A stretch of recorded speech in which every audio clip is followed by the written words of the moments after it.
салом тамошобинон, хушомадед ба канали мо. Имрӯз хостам камтар бо шумо суҳбат кунам дар бораи загранпаспорт, дар бораи билет ба Тоҷикистон. Мо нияти ба Тоҷикистон рафтанро дорем имсол. Моҳои мумкин июн ба бошад. ҳоли точно не, просто план ҳамин хел. Барое ки аллакай 2 сол мешавад ки мо ҳаминҷанда рафтагимо не, аз сабаби ки ҳамаи шумо медонед он границаҳо руст буд, билето қиммат, чартерни рейсо, барои ҳамин рафтагимо не соли гузашта. Загранпаспорт надоштам. Ман моҳи сентябри соли 2020 паспорти российский гирифтам ва загранпаспорт супоридагӣ набудам. ва акнун ки масалан вақте ки дар кор мешавад баъд ёдат ба мебиёд, акнун ки масалан дар кор мешавад гуфта фикр кардостим, моҳои июл-июлба ман загранпаспорт супоридам. Загранпаспорта ман тариқи телефон госуслуги супоридам ва агар через госуслуг супорид 70% мегирифтааст пулаша ва 30% скидка будааст. Загранпаспорти 5 сола 2000 рубл будааст бе скидка. Скидка ки 1400 рубл шуд. 1400 рубл гирифтам ба фикрам. аз ҳама ваяш душвораш через телефон супоридагитон ҳамон будааст ки 10 соли охира куҷо зиндагӣ кардид, чӣ кору бор ба машғул будид, қайд мекунед. Масалан ман аз соли 2011 апрели соли 2011 то апрели соли 2021 куҷо ба регистратсия будам. Масалан ҳамон сол мактабхон будам, ҳамон сол университет мехондам, ҳамон сол Россиява омадам, фалон ҷо ва регистратсия шудам, баъд манаи хонаи худомо ва регистратсия шудам. ҳамаи ҳамина пур мекардид. Ман аввал сахт аҳамият надодам, нақс када пур накардам, камтар хато шуд. Ман фикр кардам ки мегузарад, лекин обратно заявление гуфтанд ки отказ, чунки нақс пур накардагӣ, пурра мегуфтанд. баъд бо шишта ҳамаи документҳои гирифта, рӯзу солу моҳаша дида, дар куҷо будам, куҷонда кадом числа регистратсия шудагӣ, кадом числа регистратсия буромда, дигар ҷо регистратсия шудагӣ, ҳамаи ҳамина навистам ва қабул карданд. баъди 2 рӯз принято гуфта сообщение омад ва гуфтанд ки ҳамҷо нависта ки якбора оплатить. Якбора пулаша супоридам 1400 рубл ва мобайни 15 рӯз ба телефон мекунем, хабар метим гуфтагӣ, не ки манаи мобайн ба майский праздник акун мефурад ва рӯзҳои праздника ҳисоб намекунад.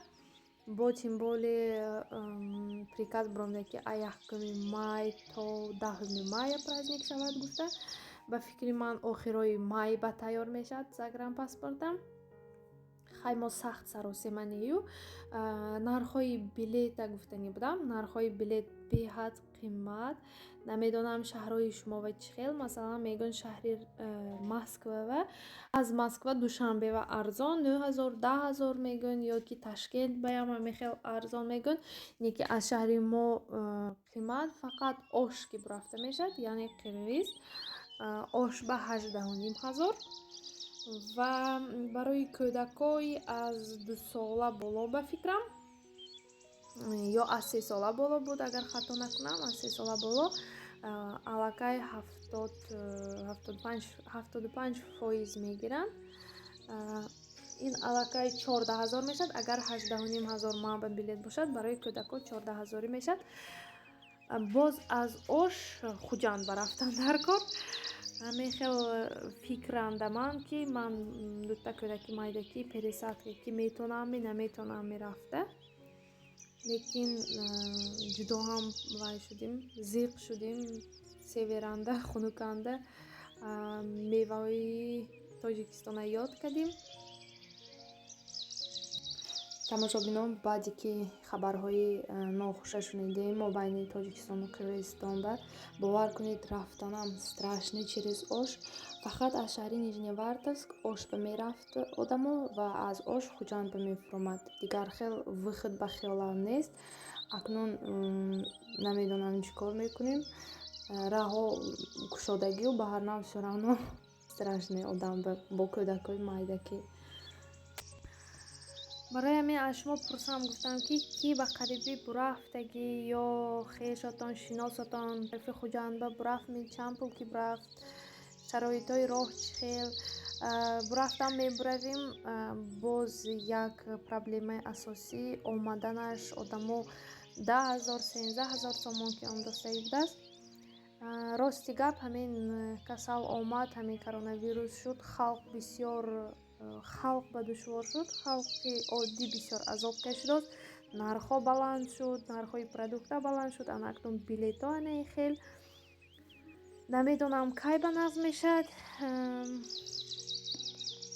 рӯз ҳавои мо гарм шуд, +12 градус шуд. мо берим ба биромадим чалзада. ҳозир торговый центр ба омдим. муродҷон ки дадош об харива даромдан перекрёсток ба мо ясмин ки пойдаи содим мо коляска ки ина беритон ҳамихе қилиқоя якта ясмин метонад чиземе снег ки бозӣ мекардаги снег об шудоса ин мана фурор гуфтоса. мо аз магазин биромдим мана берим ба берин манам хел бовар кунитон худи ягонхе праздник бо ин на самом деле ягонхе праздник не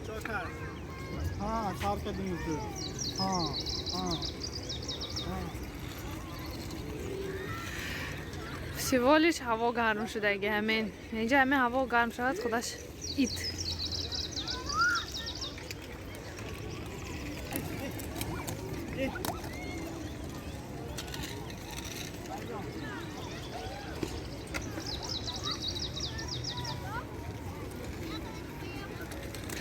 бачаҳои хурсандиша ҳама хонашиния зиқ шуд расо.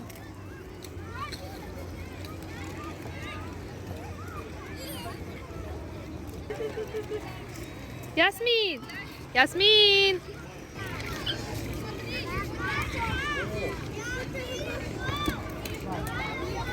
бураф веқадам намешад.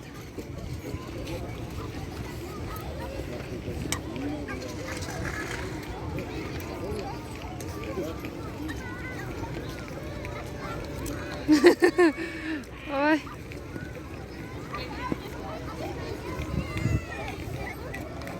Ты гуфтос.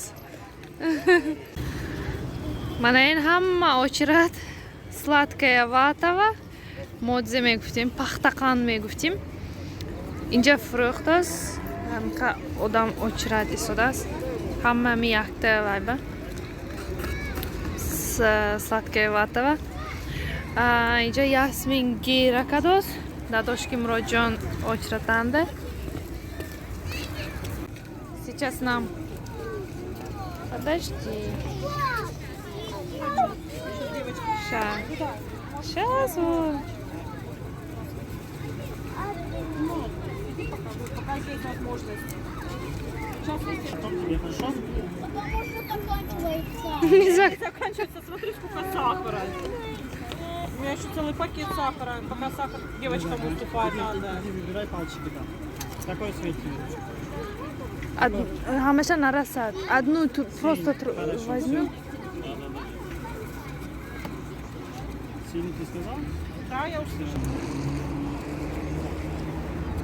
Иқа кало.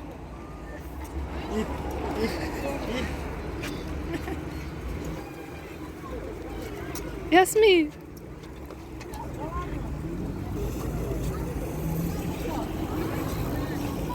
Ясмин.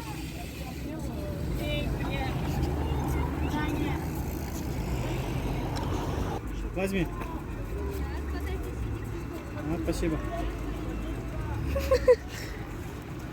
Все? Это что? А? Что это? Сахная вата. А у меня цветная палка. Ой, Ясмин. Ясмин.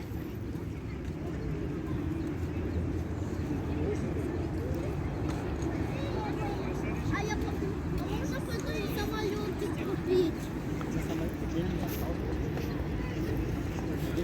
تو مخول شد می اسمی؟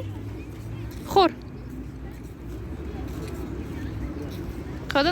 خلاص ما площадкаи пеши хона ва омдим ватни ва я чизе сахарный ватае гӯям инҳо ҳаваскаду ҳар душам нахӯд в итоги мусор ба партофт ясмина хобаш бурд инҷа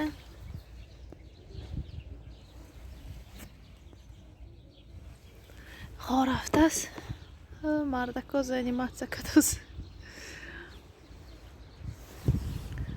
мехе офтобак